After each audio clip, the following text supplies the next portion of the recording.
Assalamualaikum warahmatullahi wabarakatuh. GP Ansor pernah mengusulkan agar ada revisi terhadap undang-undang. Assalamualaikum warahmatullahi wabarakatuh. Gerakan Pemuda Ansor pernah mengusulkan kepada pemerintah agar undang-undang nomor 5 tahun 2014 tentang aparatur sipil negara bisa direvisi agar aparatur sipil negara atau PNS yang pro ideologi khilafah, termasuk juga tergabung dalam organisasi atau gerakan yang ingin menegakkan khilafah itu bisa dipecat. Menurut saya ini tidak hanya berlaku untuk aparatur sipil negara, juga termasuk kepada pegawai BUMN, karena disinyalir dan diduga ada oknum pegawai BUMN yang pro ideologi dan gerakan khilafah, termasuk juga oknum anggota Polri maupun oknum anggota TNI. Mengapa usulan ini menjadi krusial? Bahkan untuk saya bahas pada kesempatan kali ini, dikarenakan ideologi dan gerakan khilafah sebetulnya sama bahayanya dengan komunisme. Komunis dilarang di republik ini, baik ideologi maupun pergerakannya, ajaran maupun aksinya, dikarenakan mengancam keutuhan negara kesatuan Republik Indonesia. Persis dengan ideologi dan gerakan khilafah. Mereka juga mengancam keutuhan negara kesatuan Republik Indonesia. Nah, pada kesempatan kali ini hendak saya berikan pencerahan. Karena tidak sedikit sebetulnya saudara muslim kita yang termanipulasi oleh gagasan khilafah ini. Mereka mengira bahwasanya memperjuangkan tegaknya khilafah ini bagian daripada ajaran Islam. Bahkan mereka mengira ini bagian daripada jihad fisabilillah. Ini sungguh kebohongan dan manipulasi yang luar biasa, yang harus saya luruskan pada kesempatan kali ini, agar kita menjadi cerdas.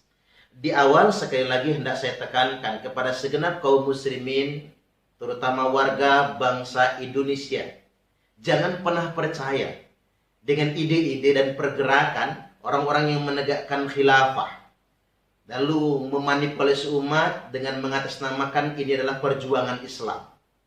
Ini adalah ajaran Islam sesungguhnya. Itu bohong semua. Tidak ada yang sedemikian rupa. Nah, ini mesti kita luruskan. Poin pertama yang hendak saya sampaikan pada kesempatan kali ini bahwasanya khilafah itu tidak diperintahkan.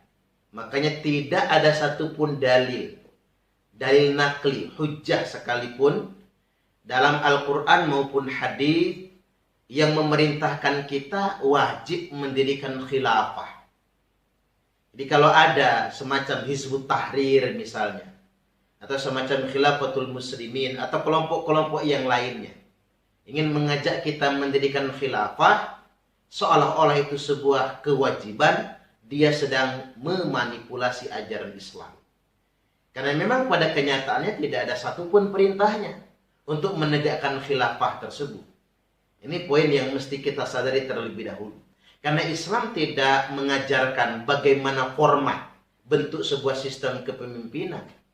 Tapi Islam mengajarkan kepada kita semua tentang kewajiban mengangkat seorang pemimpin. Apapun mekanismenya, selama mekanisme itu disepakati. Karena masyarakat yang tanpa pemimpin adalah masyarakat yang lepas kendali, tidak akan terkendali. Masyarakat yang akan rusak-rusakan. Makanya wajib yang namanya adanya pemimpin. Tapi format kepemimpinan diserahkan kepada kesepakatan kita semua.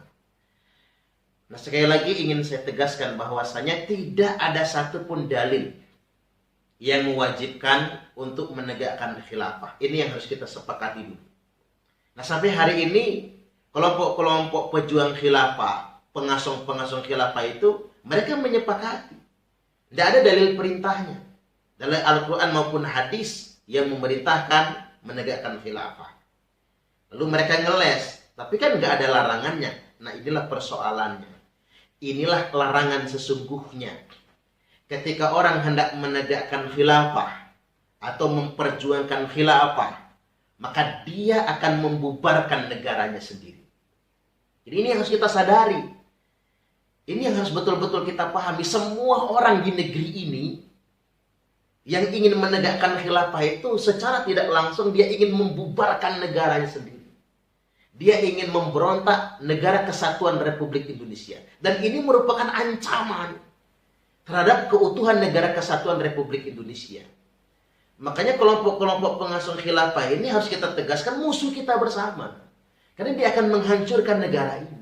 Menghancurkan kesepakatan kita semua. Ini saya ingin kutipkan dulu beberapa keterangan terkait dengan ini.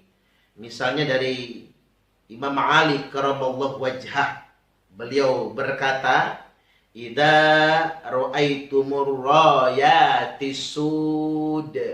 Apabila kalian semua sudah melihat bendera hitam dikibarkan. Kelompok-kelompok yang mengibarkan panji-panji hitam, mengibarkan bendera-bendera hitam. Coba kita lihat, yang pakai bendera hitam siapa? Hizbut Tahrir misalnya, ISIS misalnya, JI, JAD, Al-Qaeda, dan lain sebagainya. Nah, apabila kalian semua melihat bendera hitam dikibarkan, falzamul arda, wala tuharriku aydiyakum, wala arjulakum. Tetaplah di bumi kalian masing-masing. Tetaplah di negeri kalian masing-masing. Jangan ikut-ikutan mereka. Jadi sudah ada antisipasinya. Agar kita waspada, tidak ikut-ikutan dengan kelompok bendera hitam tersebut.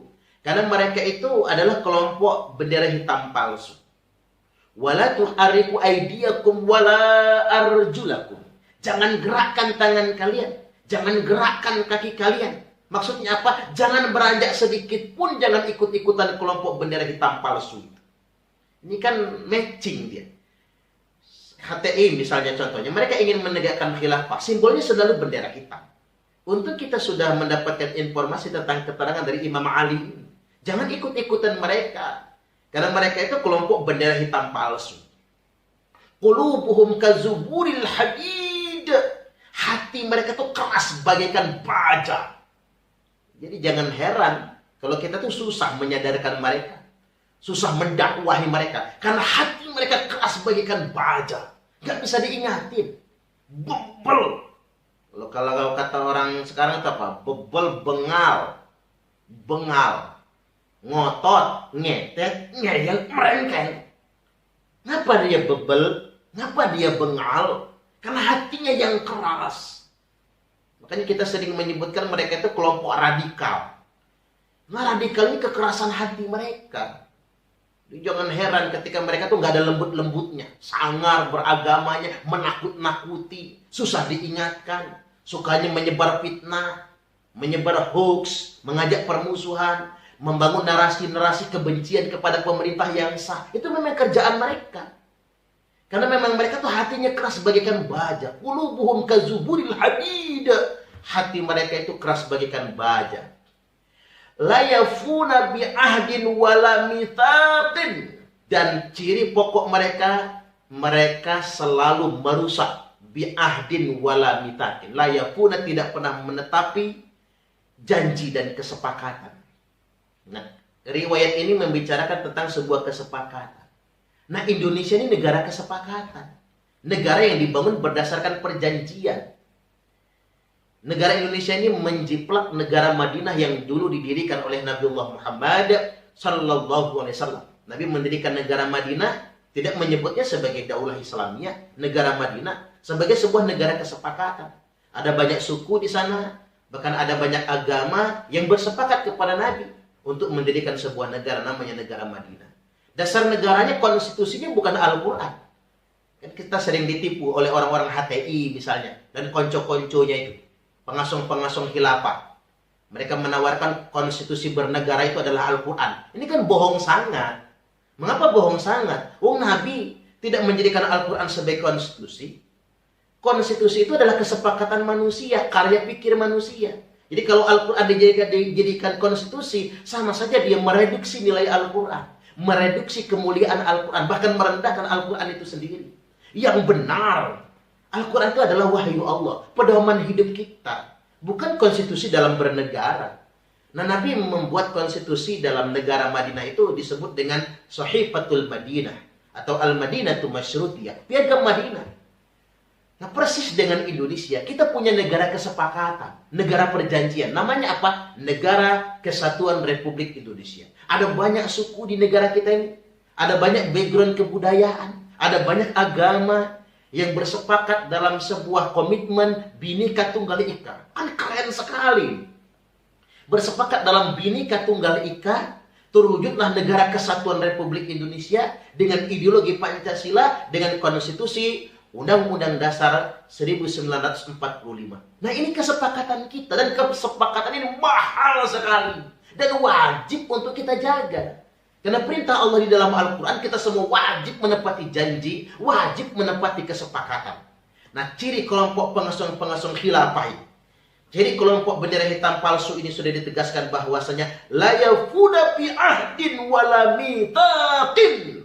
Mereka tidak pernah menepati janji dan mereka selalu melanggar kesepakatan. Kerjaan mereka destruktif, merusak negara. Cuman saya heran tuh PD-nya itu, pede sangat. Bahkan kadang-kadang nantang-nantang kepada para ulama, nantang-nantang kepada pemerintah. Seperti ada beberapa video-video viral belakangan ini. Mereka seakan-akan nantang menawarkan konsep khilafah sebagai solusi dalam kehidupan berbangsa dan bernegara. Mengapa mereka menantang begitu? Karena mereka saking tertipunya dengan pemahaman mereka. Atau mereka mengerti, bahkan ingin menipu kita semua. Jadi kalau dalam bahasa surah Al-Baqarah, surah yang kedua ayat yang ke-12, ala innahum humul mufsiduna walakin la yash'urun. Sebenarnya mereka itu orang-orang yang sedang berbuat kerusakan, ingin merusak negara kita ini, melanggar kesepakatan. Hanya saja mereka tidak menyadari bahwasanya mereka sedang berbuat kerusakan. Mereka menyebutnya mereka sedang berjihad.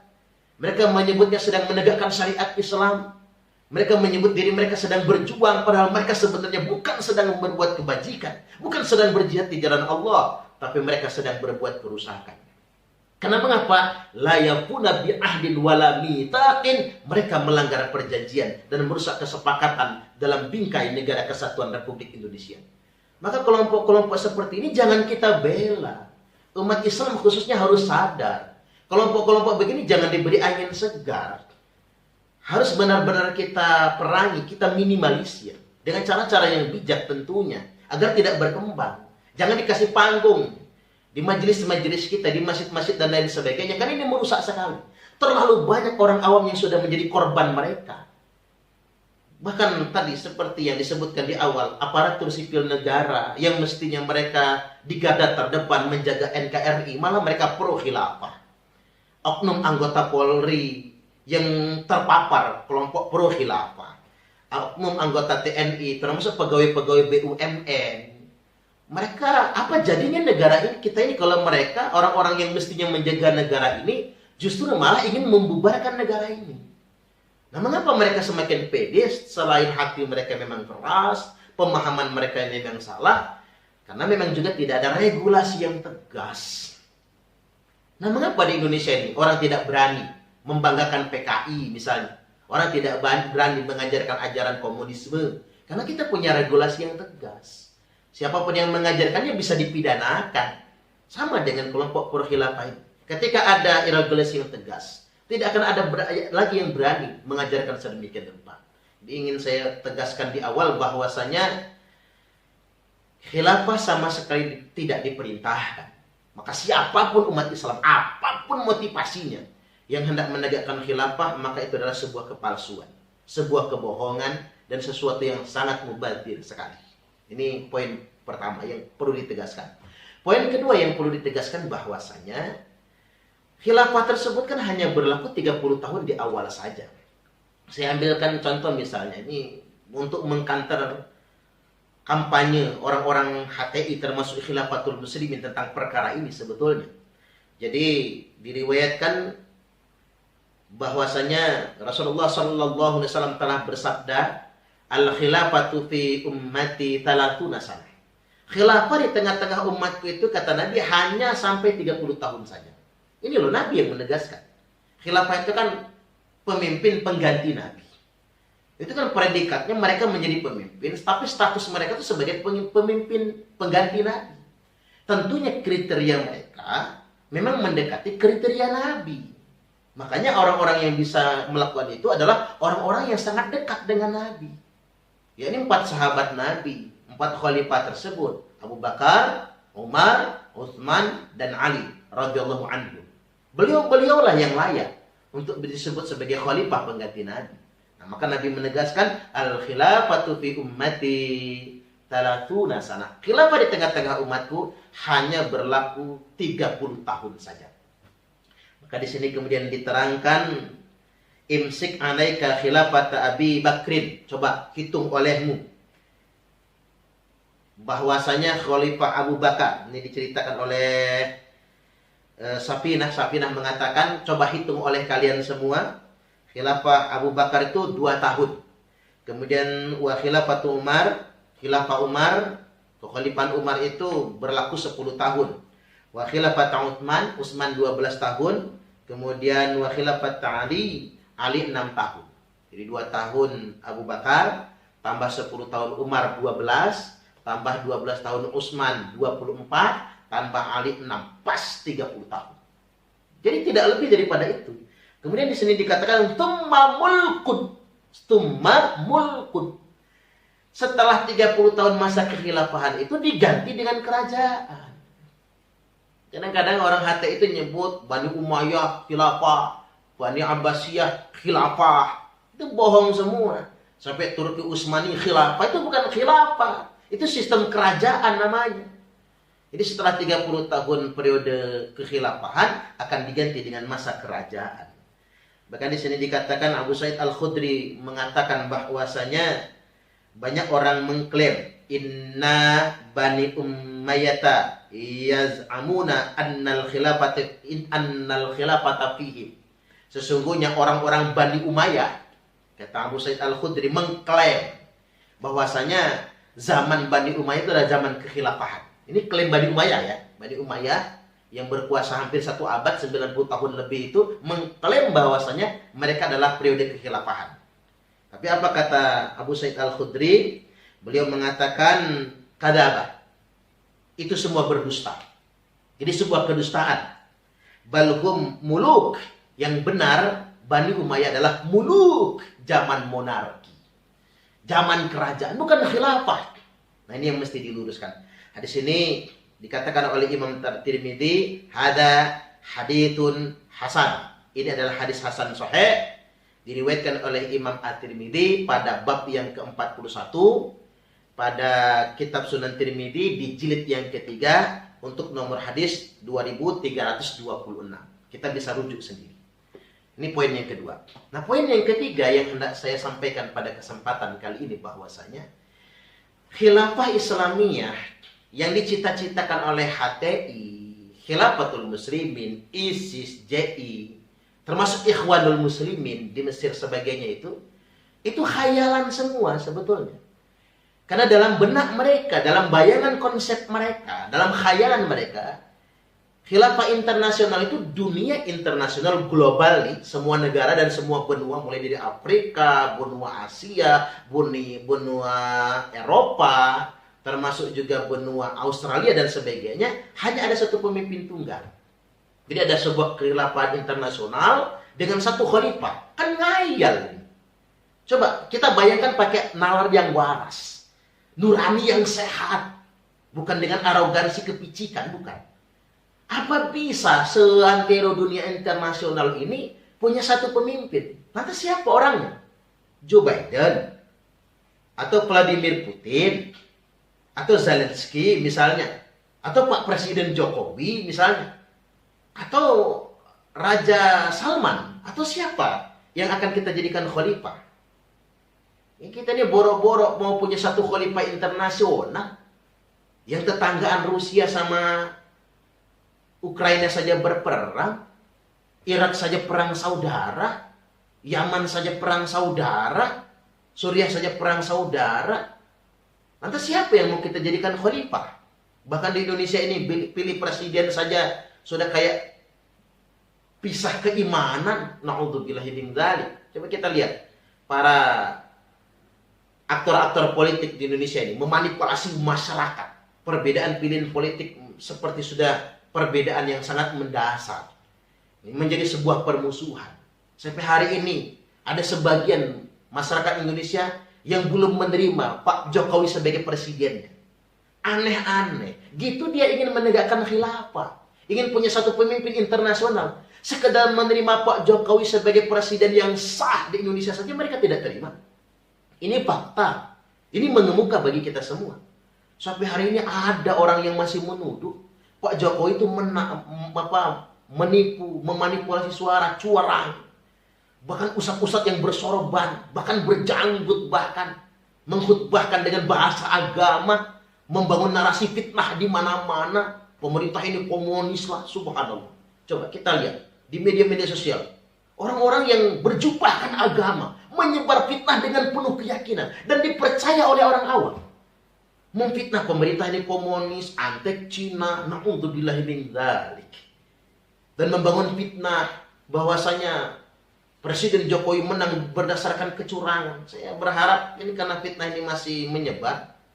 Cobalah kepada aparat penegak hukum, tangkapi saja orang-orang yang menyebarkan fitnah. Karena sampai hari ini masih ada itu. Orang-orang yang menyebarkan fitnah. Jelas prosesnya di KPU, jelas pemilihannya. Dan orang-orang awam termanipulasi. Percaya dengan itu semua. Karena yang bicara itu pakai janggut. Berbicara itu pakai jubah agama. Ini penting bahwasanya jangankan ingin punya satu pemimpin internasional. Kita sekedar bidang organisasi saja sudah ribut. Presiden terpilih tidak sesuai dengan keinginan kita, sampai hari ini kita tidak terima. Ini artinya sedemikian rupa itu khayalan sebetulnya. Jadi jangan mau ditipu oleh mereka. Karena begini, untuk ada khalifah internasional itu orang yang punya kapasitas lebih. Nggak bisa dong orang seperti saya, tanya. Bahkan nggak bisa orang seperti Pak Jokowi pun menjadi khalifah internasional. Karena kita orang biasa. Sekedar seperti Pak SBY juga tidak bisa. Karena orang biasa. Harus orang yang punya kapasitas lebih. Makanya kita dijanjikan dengan Al-Masih. Al-Masih itu adalah juru selamat yang dijanjikan. Siapa dia? Utusan Allah. Rasulullah. Nabi Isa bin Maryam. Nabi Isa Al-Masih alaihi salam. Makanya gelarnya Al-Masih. Al-Masih Al-Maw'ud. Jadi juru selamat yang betul-betul dijanjikan oleh Allah Subhanahu wa taala. Itu pun setelah ada huru-hara akhir zaman. Semua negara bubar, semua kesepakatan di dunia ini bubar karena dijajah oleh suatu penjajah tunggal, yakni Dajjal dan sistemnya. Dan superhero-nya adalah Nabi Isa, dikarenakan beliau berhasil membunuh Dajjal. Di saat itulah masyarakat internasional mengangkat beliau sebagai khalifah, pemimpin tertinggi. Dan itu konkret dong, jelas. Ini perkara yang harus kita imani sebagai kejadian akhir zaman. Karena kita semua mengimani kejadian akhirat tersebut. Tapi kan ini masih tange. Kita nggak tahu zaman itu kapan tibanya. Kita sekarang ini sedang diamanahi oleh Allah menjaga negara kesatuan Republik Indonesia. Maka sudah menjadi tugas kita semua untuk menjaga negara kesatuan Republik Indonesia ini sebagai amanah dari Allah Subhanahu wa taala. Sekali lagi, jangan mau diajak berkhayal oleh mereka semua. Kita punya kewajiban menjaga negara ini. Karena di akhir zaman nanti, kata Nabi, umat ini akan berfirqah-firqah, banyak kelompok-kelompoknya, dan hanya ada satu firqatun najiyah. Hanya ada satu kelompok yang selamat. Apa itu? Wahyal jamaah, yakni yang mereka berpihak kepada al-jamaah. Apa itu al-jamaah? Al-jama'atu hiyal ijtima'. Al-jamaah adalah institusi di mana para pemimpin umat berkumpul untuk bersepakat dalam urusan mereka. Dan satu-satunya institusi yang paling sah hari ini adalah negara. Maka kelompok yang paling selamat adalah kelompok yang membela negaranya sendiri, yang merawat negaranya sendiri. Maka semua kelompok-kelompok yang punya ide dan gagasan, ideologi, termasuk gerakan yang menolak menjaga negara, itu adalah sebuah bughah, pemberontakan kepada negara. Dan bughah hukumnya haram.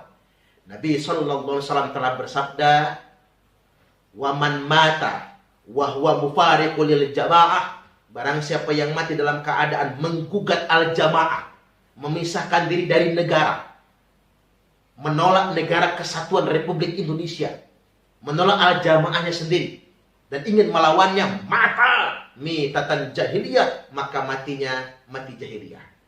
Bahkan terkait dengan orang murtad, murtad yang dimaksudkan oleh Nabi adalah, yang halal darahnya adalah orang yang memberontak kepada jamaah, orang yang berkhianat, melawan kepada negaranya sendiri, maka halal darahnya. Dan ini sangat membahayakan sekali. Ini makar namanya. Man khala'a yadan min ta'atin laqiyallaha yaumal qiyamati la hujjatalah. Barang siapa yang melepaskan tangannya dari ketaatan kepada pemerintah yang sah dan kesetiaan kepada negaranya, maka dia akan ketemu pada hari kiamat nanti kepada Allah, ketemu Allah dalam keadaan tanpa bisa memberi alasan apapun. Wa man mata wa laysa fi unuqihi bai'atun mata mitatan jahiliyah. Barang siapa yang mati tidak ada di lehernya kesetiaan kepada pemerintah yang sah, maka matinya mati jahiliyah. Nuduh pemerintah zalim, lalu melawan, lalu membangkang, lalu matinya bukan mati syahid, tapi matinya mati jahiliyah.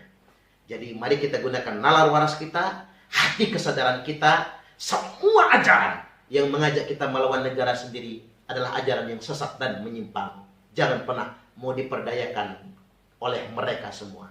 Pesan kepada semua penyelenggara negara, eksekutif, pemerintah, presiden dan seterusnya, termasuk juga legislatif, para legislator di DPR RI, termasuk juga para penegak hukum, buatlah regulasi yang tegas. Semua ajaran, semua aliran dan kelompok yang menentang Pancasila, Undang-Undang Dasar 1945, Negara Kesatuan Republik Indonesia, dan anti Bhinneka Tunggal Ika bisa dipidanakan. Termasuk aparatur sipil negara yang pro ideologi khilafah bisa dipecat dari ASN-nya. Demikian, mudah-mudahan kita bisa mengambil hikmahnya. Wallahul muwaffiq ila aqwamit thariq. Assalamualaikum warahmatullahi wabarakatuh.